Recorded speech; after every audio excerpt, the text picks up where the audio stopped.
सड़क किनारे एक घना नीम का पेड़ और उसके नीचे एक साइकिल रिपेयरिंग की दुकान। दुकान के ठीक दाहिने हाथ पर कुछ दूरी पर स्थित एक चाय की झोपड़ी। सड़क के दोनों ओर खेत खलियान व ग्रामीण लोगों के कच्चे पक्के मकान।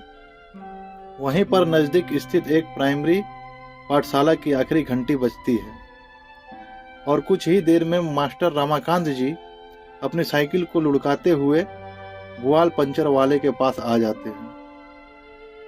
इससे पहले कि रमाकांत मुख से कुछ कहते, साइकिल रिपेयर की दुकान चलाता भुआल बोल पड़ा, का जी मास्टर साहब, हीरो होंडा फिर से पंचर हो गई का?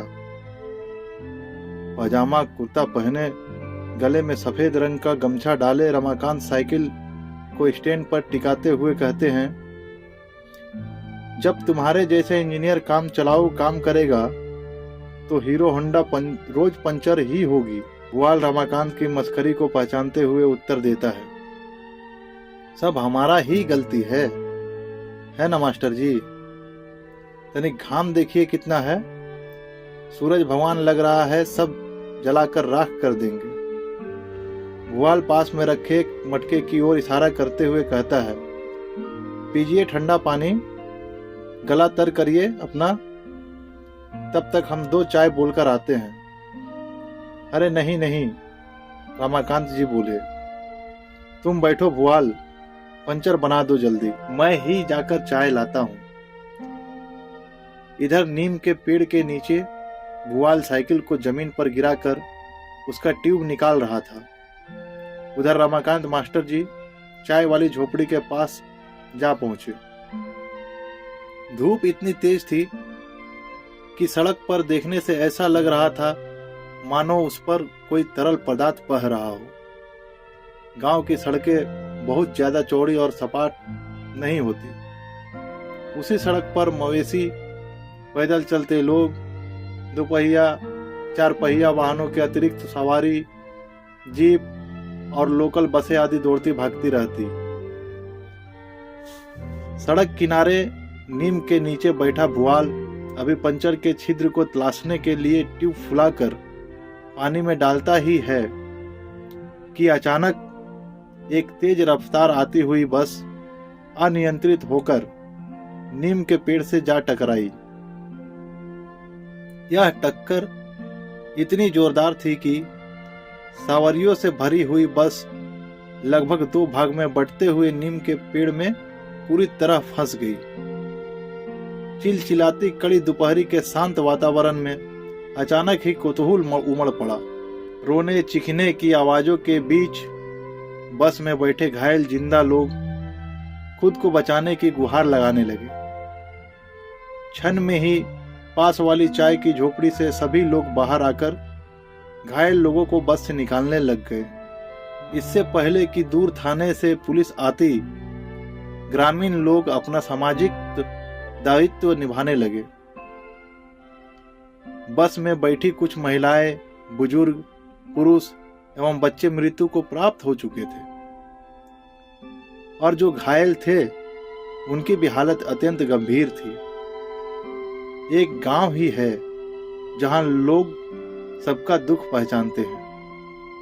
अतः पुलिस का इंतजार किए बगैर लोग अपने निजी वाहनों से घायल व्यक्तियों को अस्पताल की ओर लेकर चल पड़े। इस पूरे घटनाक्रम में अगर कोई मौन खड़ा था तो वो थे रमाकांत मास्टर जी। अपने हाथ में चाय के 2 कुल्हड़ लिए बेसुध बदहवास खड़े रमाकांत की आंखें अपनी मित्र भुआल को तलाश रही थी। हरे रंग का पेड़ जमीन से ऊपर कुछ दूरी तक खून से लाल हो चुका था। चाय का कुल्हड़ फेंकते हुए रमाकांत अचानक चेतन की अवस्था में पुनः लौट आए और दौड़कर रोते हुए अपने मित्र भुआल को बिखरी हुई बस के आसपास तलाशने लगे। लोगों से भरी हुई बस की यह टक्कर सच में खतरनाक थी, क्योंकि तेज दोपहरी में भी रक्त नहीं सूख पा रहे थे। आखिर रमाकांत जी की नजर ठीक पेड़ के नीचे वह बस से बुरी तरह दबे एक मृत शरीर पर पड़ी। भुआल ही था वो। उसके कपड़ों से जाहिर हो रहा था, बेशक वो खून में डूब चुके थे। हाँ, भुआल ही था वो, क्योंकि उसने अभी तक साइकिल के ट्यूब को अपने हाथों में जकड़ रखा था। बस और पेड़ के बीच दबा भुआल का मृत शरीर रमाकांत खींच भी नहीं सकते थे। अतः वो वहीं बैठकर रोने लगे। भुआल से बड़ी यारी थी रमाकांत की, भला मित्र की मृत्यु पर कैसे ना रोते। स्वयं को दोषी मानते हुए रमाकांत ने हाथ जोड़कर भुआल से कहा, हमको माफ कर दो भुआल, हम तुमको चाय लाने नहीं दिए। हमें पता होता कि ये हादसा होगा तो हम कभी तुमको ना रोकते। तुम्हारी जान मेरी वजह से गई, हमको माफ कर दो। इस घटना को बीते अभी एक हफ्ता भी नहीं गुजरा था। एक रात रमाकांत उस नीम के पेड़ के सामने से होते हुए गुजर रहे थे कि तभी एक आवाज आई, मास्टर साहब चाय नहीं लाए आप। रमाकांत जी को लगा भुआल ने बोला। फिर तुरंत उनको ध्यान आया, अरे भुआल तो मर चुका है। गांव में तो रात बेहद जल्दी हो जाती है, आसपास अंधेरा, उस पर ये भुआल की आवाज। रमाकांत जी का दिल धड़काने लगी। स्वयं को हौसला देते और वहम मानकर वो अपने निवास स्थान की ओर चल पड़े। अगले दिन फिर वही आवाज, मास्टर साहब चाय नहीं लाए आप। इस बार रमाकांत बिना घबराए नीम के पेड़ के नीचे खड़े हो गए और हिम्मत करते हुए उन्होंने कहा, भुआल, ए भुआल। बिना देर किए हुए रमाकांत ने इस घटना के बारे में अपनी बूढ़ी माँ को बतलाया। बूढ़ी माँ ने बेटे रमाकांत को समझाते हुए कहा, बेटा भुआल तुम्हारा मित्र था और उस दिन उसकी आकस्मिक मृत्यु हो गई, किंतु उसकी चाय पीने की अंतिम इच्छा अधूरी रह गई। उसे तुमने चाय पिलाने का वादा जो किया था, इसलिए बेटा तुम उसकी इच्छा को पूरा करो और उसे एक कुल्हड़ चाय पिला दो। रमाकांत ने माँ को टोकते हुए कहा, माँ जब वो जिंदा ही नहीं है तो मैं उसे चाय कैसे पिलाऊं? माँ ने रमाकांत को बतलाया, बेटा एक कुल्हड़ गरम चाय लेकर आज रात तुम उस नीम के पेड़ के नीचे चले जाना और भुआल जहां बैठता था उस स्थान पर बिना बोले कुल्हड़ की चाय गिरा देना।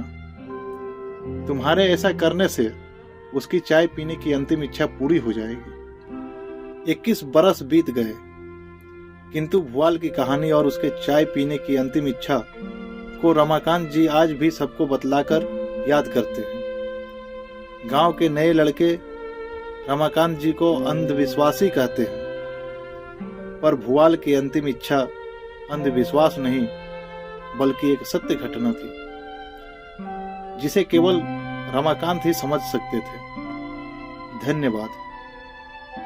अगर हमारी वीडियो अच्छी लगी हो तो इस वीडियो को लाइक कर दीजिएगा और हमारे चैनल को सब्सक्राइब कर दीजिएगा, ताकि ऐसे ही अच्छी अच्छी वीडियो मैं आप लोगों तक लाता रहूं। जय हिंद, जय भारत।